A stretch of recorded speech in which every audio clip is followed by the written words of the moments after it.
Bailout Nation. One of the things that I've talked about here on the program, one becomes an adult. One becomes an adult, and this is something I talk about with my kids. When you take ownership of everything that happens in your life, good or bad, you don't look to place blame. You take ownership of it, and you're responsible for your actions. That's what adults do. True adults do. Well, we have right now, and again, I can't stand this. It's quite frankly, it's unconstitutional. The Consumer Financial Protection Bureau. Again, the name, it's right out of Atlas Shrugged, for crying out loud. The CFPB is suing the payment company, Zelle payment service. I don't use Zelle. I don't use any of these things. My wife does for various different things.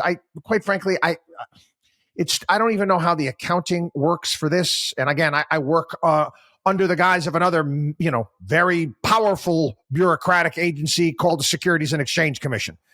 And I don't even like using cash. I don't like taking cash out of the bank. Okay. I want every single thing that I do recorded because, again, it's the SEC. But anyway, the CFPB is suing Zelle, arguing that it should be forced to reimburse anyone who transfers money to a scammer. Okay. Why is that Zelle's responsibility? If this was something that everybody was clamoring for, shouldn't Congress write a law in regards to this? Well, the head of the CFPB is this guy by the name of Rohit Chopra. Another Ivy League twit who can't bench press the bar, that never had a real job in his entire life, went to Harvard, then went to grad school, and has been in bureaucratic training his entire life. Oh, yeah. Hanging out with Elizabeth Warren. Lena Khan is another example. Well, he and his buddies at the CFPB, they want to circumnavigate Congress and in essence make regulations, enact laws. Again, we have a constitution where, I'm just an ordinary bill sitting here on Capitol Hill. No, we don't do that anymore. No, Rohit Chopra, because he went to Harvard, feels that he is smarter, better, and brighter than everybody else, and he wants to act as a dictator, and I do declare and do decree and do whatever the hell he wants to do. And if his ideas were so awesome, so popular, hey, man, they should go through Congress, right? Basically, to make a long story short, what they're asking Zelle to do is, in essence, force them to reimburse others for their poor decisions. Yeah.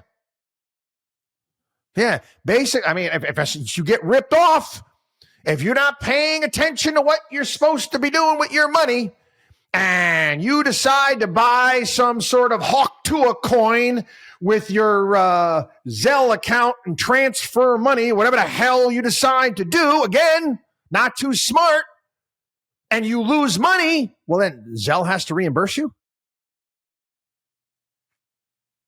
Well, again, doesn't that take the risk out of any situation? How could any payment platform out there ensure that every single time its customers transferred money from one to the other is not a scam? Again, are you all grown up now? Are you all grown up? You're not responsible for where you send money? I'm sorry. Again, what this will do is, again, it's going to anything like this goes through, Zelle's going to have to, in essence, start charging a boatload of money to process transactions, because they're going to be on the hook in bailout nation to bail out people who do stupid things.